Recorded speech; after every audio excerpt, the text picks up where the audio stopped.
गडचिरोली जिल्ह्यातल्या वैनगंगेच्या काठावरचं हे पाखरांचं गाव.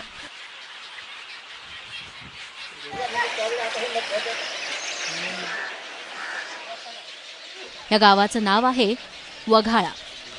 मात्र पाखरांचं गाव म्हणून हे गाव नावारूपाला आलं. कारण गावात 1000-2000 नाही तर तब्बल 12 ते 13 हजार पक्ष्यांचं आगमन होतं.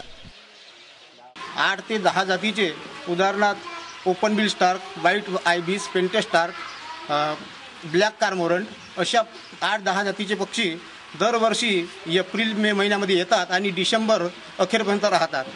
या पक्ष्यांची उत्पत्ती होऊन जवळपास 10,000 पक्ष्यांची संख्या असते. गेल्या 40 वर्षांपासून वघाळा गावात या पक्ष्यांचा न चुकता राबता असतो. गावातल्या 47 चिंचेच्या झाडांवर हे परदेशी पाहुणे एप्रिल ते डिसेंबर असे 9 महिने विसावतात.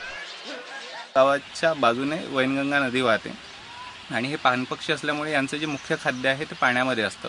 पाण्यातली शिंपलं, त्यातली कालवं आणि मासोळ्या हे सगळं या पक्ष्यांचा आहार आहे.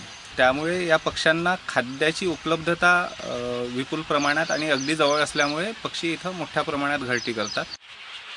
वघाळा गावात पक्षी पाहण्यासाठी पर्यटकांची संख्या वाढतीये. त्यामुळे वनविभागानं आता बगीचा बांधायला सुरुवात केली आहे.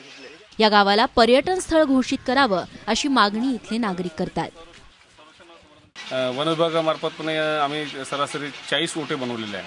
40 ओटे बनवण्याचा याच्यामागे एक हेतू आहे की ग्रामस्थांचं असं म्हणणं आहे की ही झाडं दिवसेंदिवस कोलमडून पडू नये.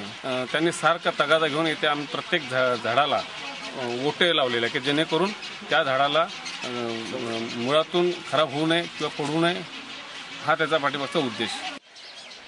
वघाळ्याचे नागरिक या पक्ष्यांना अगदी आपल्या परिवारासारखं जपतात.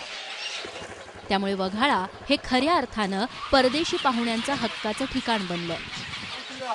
रूपराज वाकोडेसह ब्युरो रिपोर्ट, एबीपी माझा, गडचिरोली.